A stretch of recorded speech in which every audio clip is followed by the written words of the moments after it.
Olá, meus queridos e queridas alunas do curso de Ciências da Natureza. Eu sou a professora Francisca Raquel da Costa e estamos agora entrando na unidade 2 com a educação afro-brasileira no sentido quilombola e indígena. Então, nessa unidade, nós iremos trabalhar com as diretrizes curriculares, que pensam a educação afro-brasileira, no caso mais especificamente a educação quilombola, e também a educação indígena, que são os dois focos dessa nossa disciplina. Eu agradeço a todos mais uma vez pela participação, pelo comprometimento com a nossa disciplina. E nós vamos dar início agora à nossa discussão. Então, inicialmente, nós vamos aqui retomar a nossa discussão da primeira unidade, que foi sobre diversidade, justamente para embasar a nossa discussão dessa unidade, que não está de forma alguma desconectada com a primeira unidade, pelo contrário. Então, eu trago aqui, como nosso primeiro slide, uma pergunta. Diversidade? Então, o que nós poderíamos pensar e relacionar com esse conceito que já foi tão bem debatido em nossa primeira unidade, também nos nossos fóruns. Então, igualdade de reconhecimento. Existe a diversidade, como nós vimos na última aula, mas existe também essa necessidade de garantir essa igualdade e de reconhecer que cada grupo necessita, de questões de educação, de instrumentos muito próprios relacionados à sua própria vivência, o sentido de estar no mundo. É um princípio basilar dos direitos humanos, esse princípio da igualdade, mas também a ideia de diversidade, reconhecer que os direitos humanos também devem abarcar essa diversidade existente numa sociedade ou nas sociedades, e que está inserido como política de Estado nos princípios da educação do Brasil no pós-redemocratização, no processo de redemocratização política brasileira, que ocorre aí após o fim da ditadura militar, no ano especificamente de 1985. Então, essa diversidade ela vai ser melhor pensada e seus direitos melhor garantidos a partir dessa data, e principalmente como nós iremos nos deparar adiante com a Constituição Cidadã de 1888, que vai, inclusive, debater essas questões. Essa diversidade nas políticas educacionais do Brasil.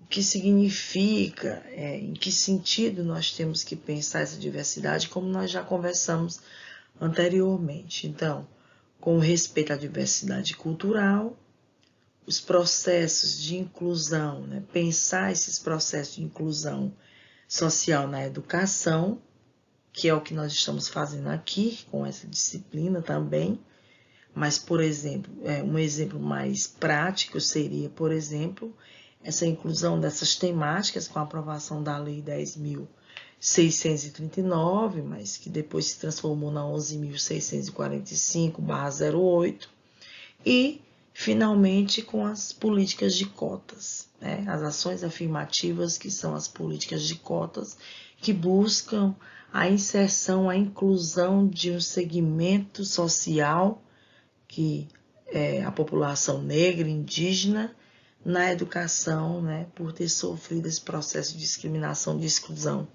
histórico da sociedade brasileira. As políticas afirmativas, como já falei, e o respeito às diferenças, né, sendo se dando principalmente a partir do acolhimento dessas singularidades que cada grupo apresenta. Diversidade, agendas, né? Essa diversidade, no que diz respeito à educação, ela está aí, digamos, dividida, né? Foi assim dividida para ser melhor trabalhada, no sentido de que nós estamos partindo, né, de necessidade bem específicas de cada grupo, que é justamente o processo contrário do processo de uma educação universal, né?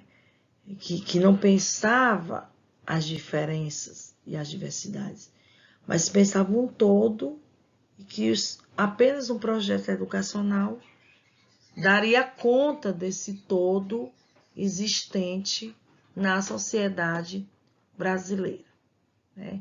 Então, dentro dessas agendas, existe hoje no MEC, e a gente pode, inclusive, entrar no site, né, do Ministério da Educação e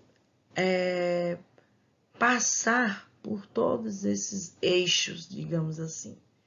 Então, educação de jovens e adultos, educação do campo, educação para as relações étnico-raciais, educação escolar indígena, educação quilombola, né, que está muito relacionado com a educação étnico-raciais, que nós vamos conversar, a educação especial, a educação de jovens cumprindo medidas socioeducativas, educação em sistemas prisionais, educação ambiental e educação de gênero e sexualidade.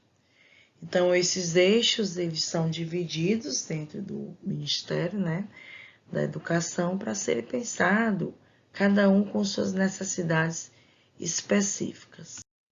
Nesse sentido, né, nós estamos trazendo aqui algumas informações a partir do Censo Escolar de 2014, que apresenta a quantidade de matrícula, né, que se fizeram nesse período, mais ou menos dentro de cada eixo.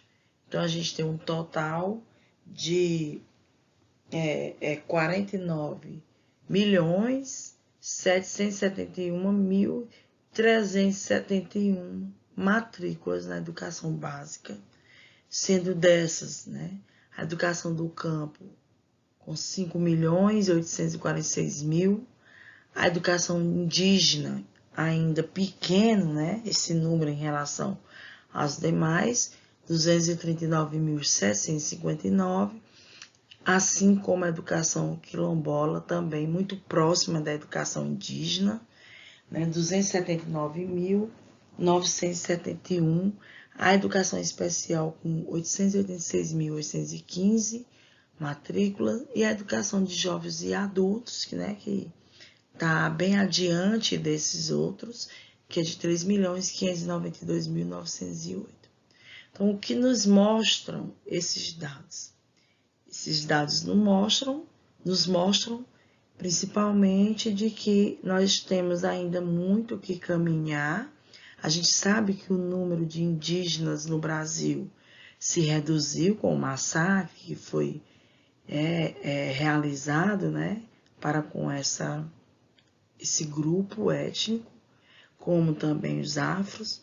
E nós sabemos, e aí se pensarmos, por exemplo, as comunidades quilombolas, elas estão em um número muito maior, né? Hoje são definidas, bem delimitadas, mas continuam aí com um número pequeno de matrículas. Acreditamos que esse número ele vai crescer, né? E, aliás, está ganhando, né, inclusive crescimento por conta de uma luta dos próprios movimentos, né, sociais.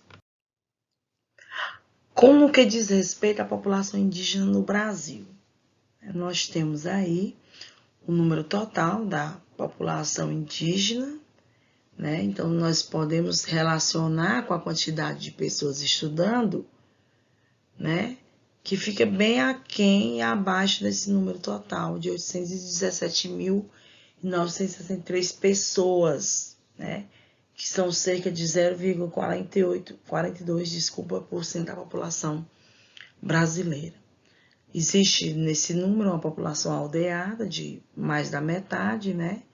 E uma população urbana, que são chamadas as tribos, né, entre aspas, as tribos indígenas urbanas, inclusive que nós temos no Piauí, na cidade de Piripiri, né? Foi detectado aí 305 etnias com cerca de 274 línguas indígenas faladas, né? Então, inclusive, esses dados nos servem, inclusive, para a gente passar, né?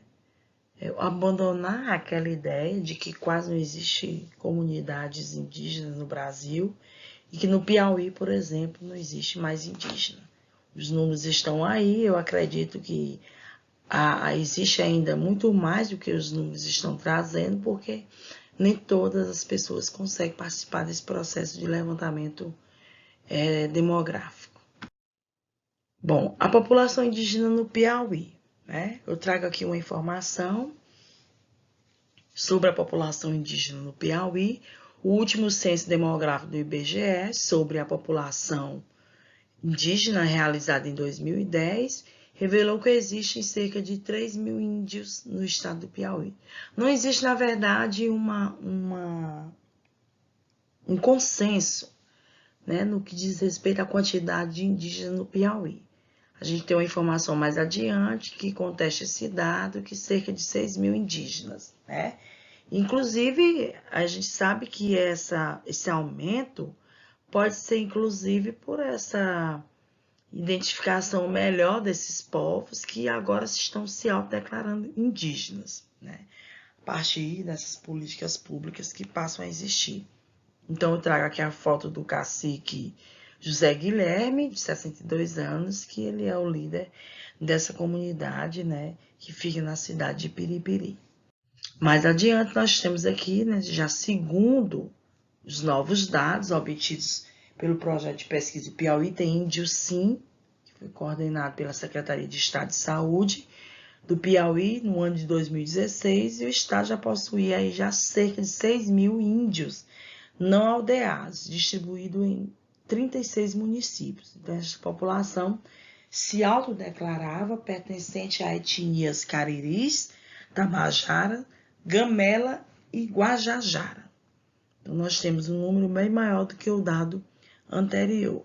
Existiu, né, uma tentativa de negação da presença dessa população indígena no Piauí, que hoje está sendo refutada por vários pesquisadores, professora Carmen, da Universidade Federal do Piauí, professor João Paulo, do Instituto Federal do Piauí, professor Maíto Celestino e vários outros professores, Claudete Maria Miranda Dias, né, a professora Joina, e vários outros professores e pesquisadores que estão, né, trazendo informações sobre essas comunidades e dados cada vez mais aumentando sobre a quantidade de população indígena no Piauí. Isso traz justamente essa ideia da tentativa de invisibilidade desses povos. E aqui eu trago uma fala da professora Claudete, na qual ela vai afirmar que durante muito tempo ignorou-se a existência de índios em terras onde é hoje o estado do Piauí. Sobretudo porque esta população foi praticamente extinta na época da colonização, iniciada em meados do século XVII por bandeirantes paulistas e baianos. E aí ela vai continuar, né, mostrando que alguns relatos tentavam trazer essa invisibilidade que hoje já está, essa ideia da invisibilidade, né, da não representatividade, ela está sendo refutada justamente pelo aparato legal, pela necessidade de se pensar uma nova história para essa população, tanto afro-brasileira como indígena. Os povos indígenas, os direitos educacionais. Então, aqui dentro, né, além das diretrizes curriculares, nós temos aqui toda essa base legal, né, que ampara a educação indígena no Brasil e, consequentemente, no estado do Piauí. Então, vocês podem ver a própria Constituição de 1988, que é tratada como uma Constituição cidadã, que vai reconhecer essa multiculturalidade, né? Esse país que é multicultural, e reconhecendo a necessidade específica de cada grupo cultural desse, de cada etnia que se faz presente nesse território nacional aqui do território brasileiro. Os pareceres de 1999, a resolução do Conselho Nacional da Educação de 1999 também, outro parecer de 2002, a Convenção, sobre os Povos Indígenas de 2004, e temos toda essa legislação que nos ajuda a pensar, inclusive, também a nossa formação enquanto professores e professoras que vão trabalhar com a temática. Então, a educação escolar indígena, essa modalidade de educação, dentro do sistema de ensino regido por esses princípios aqui que eu apresento.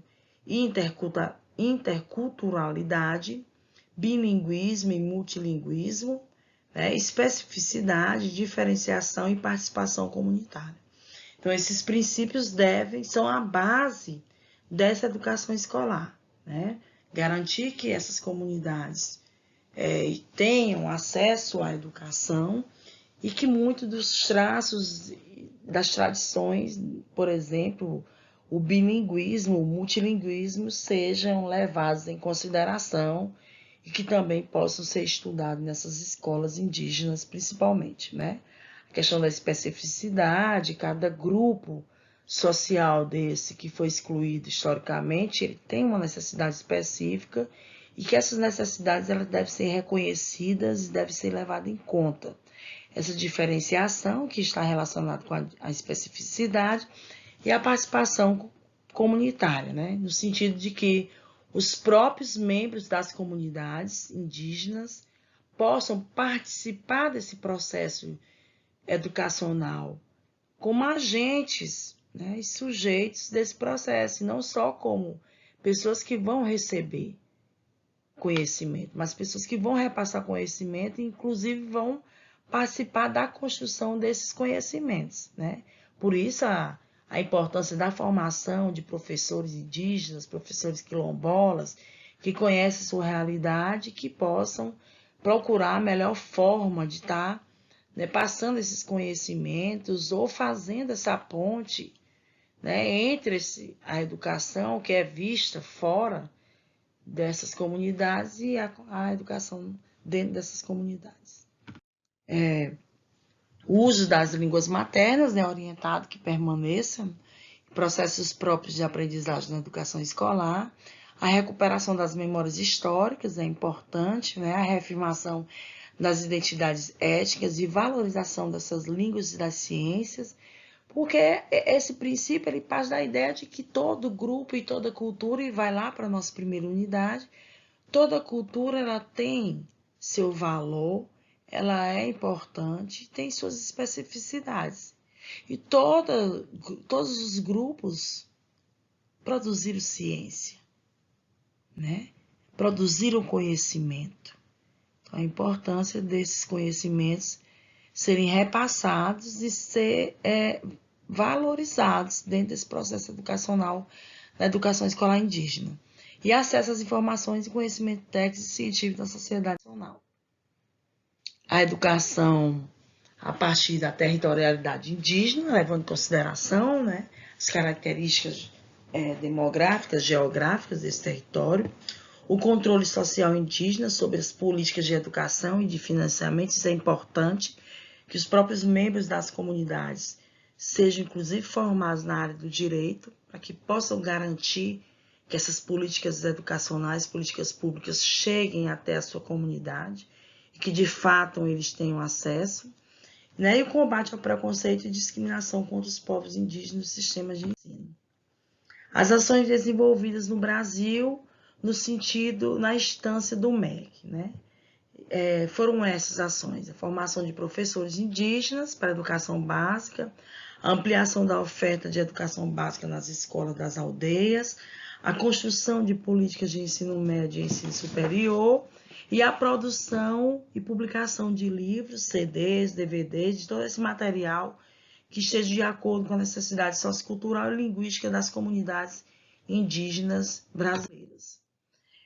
Quais são os impasses, né? Nós sabemos que desde o processo de redemocratização política brasileira, 1985, a Constituição Cidadã, os vários pareceres, todas as leis que foram sendo construídas até hoje, na atualidade, principalmente hoje, no contexto da realidade brasileira que estamos vivendo, né, educacional principalmente, existem alguns impasses para a concretização dessa educação escolar indígena.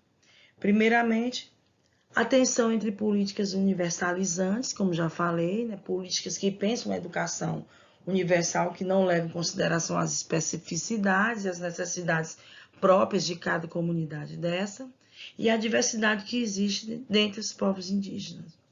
A questão de um outro impasse seria a infraestrutura. A maioria das vezes ela também é apontada como fator, né, sério para um impedimento de uma educação de qualidade.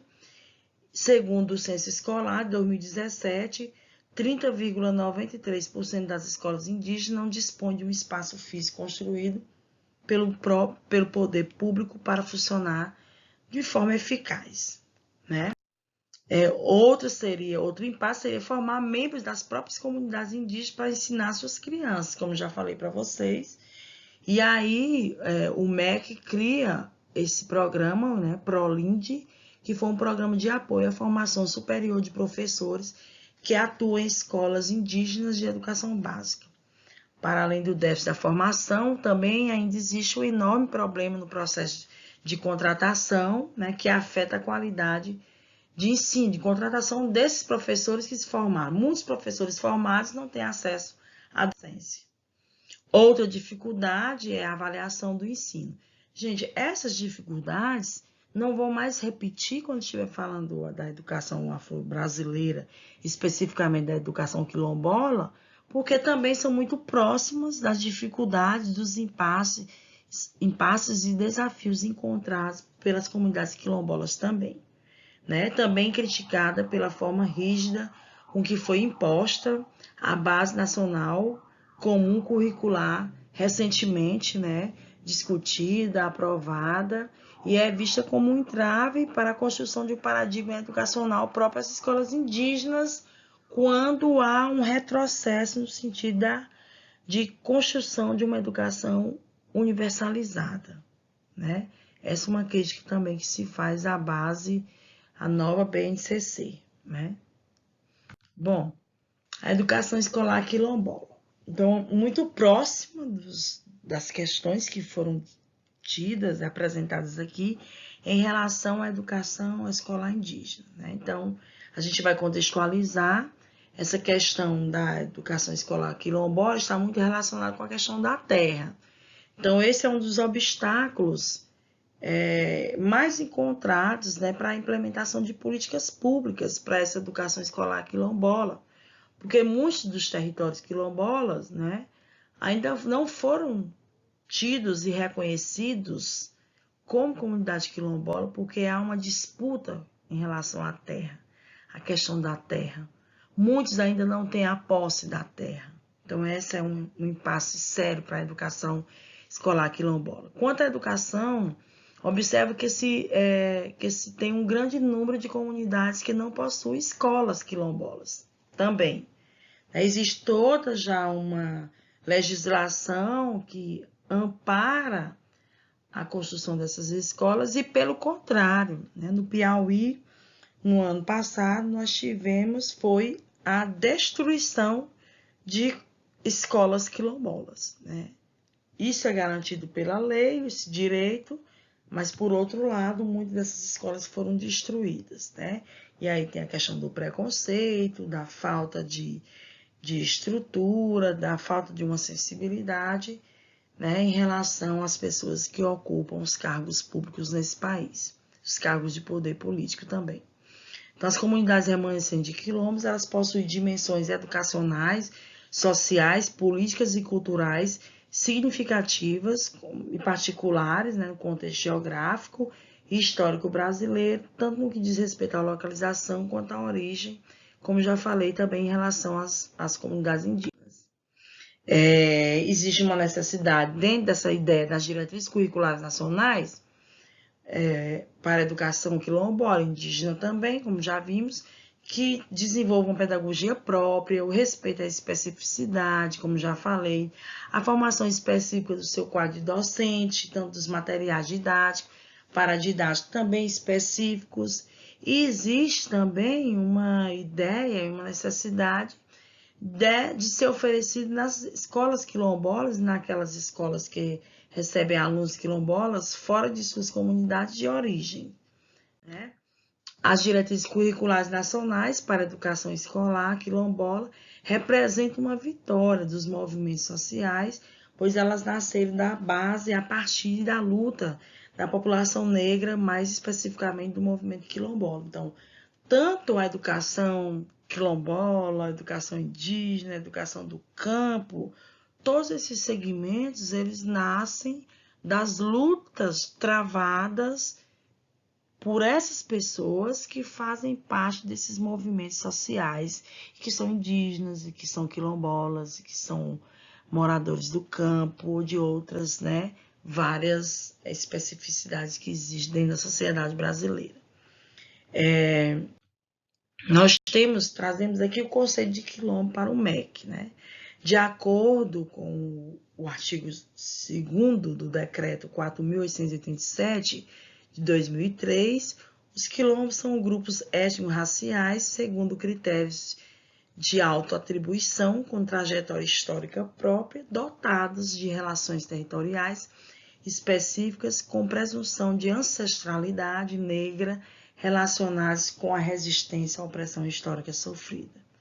Então, existem as comunidades quilombolas, que muitas vezes também são chamadas de comunidades rurais, comunidades negras rurais, ou comunidades descendentes de quilombos, né? Todas essas conceituações, elas são relacionadas às comunidades quilombolas, que são múltiplas e variadas, e que se encontram distribuídas em todo o território nacional, né? Dentro das cidades, do campo e nas cidades, especialmente também no Piauí, no estado do Piauí, né? São cerca de 263 comunidades quilombolas, e aí nós temos um detalhe: dessas, apenas 84 comunidades já foram reconhecidas pela fundação, né, que é responsável, principalmente a Fundação Zumbi dos Palmares, né, responsável por essa titulação das comunidades. 61 tem processos e 5 apenas foram titulados. Então, isso torna difícil que essas comunidades tenham acesso, tenham escolas próprias, porque não são ainda reconhecidas, né? Então, isso esbarra nesse problema e dificulta essas comunidades.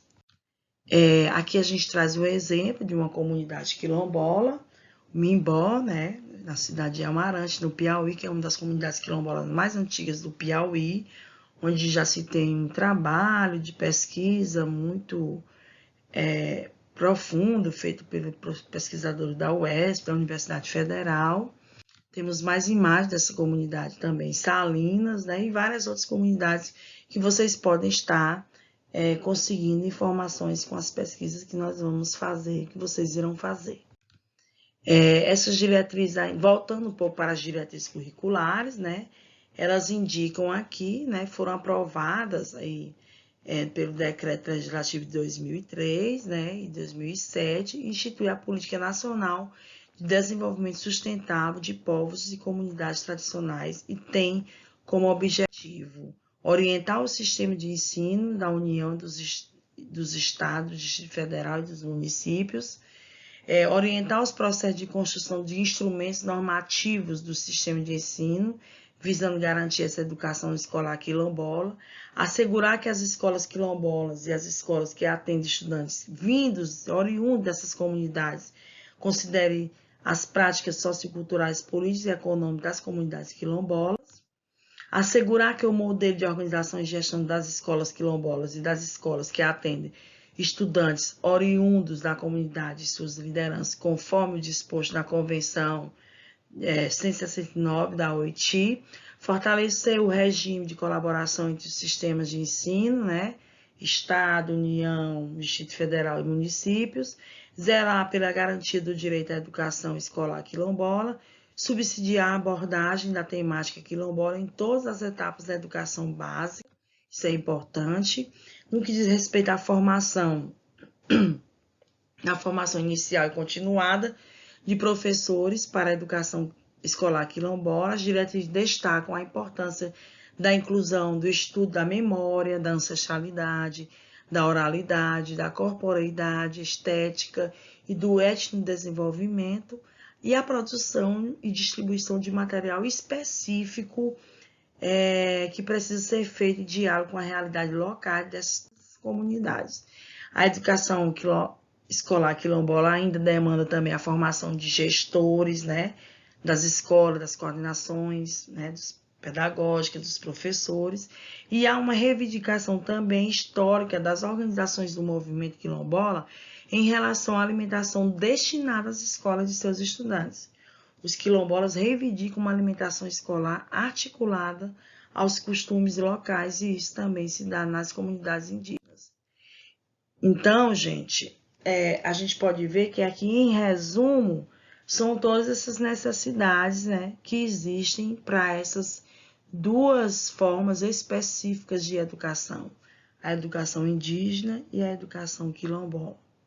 Nós vamos adquirir mais conhecimentos com as leituras dos textos, na discussão dos fóruns e nos exercícios. Eu aguardo todos vocês em todos esses momentos para a gente dar continuidade à discussão. Então, mais uma vez, obrigada a todos e todas. Nos encontramos no fórum, no chat, nos exercícios e na próxima unidade. Então, até mais. Foi um prazer muito grande estar aqui com vocês.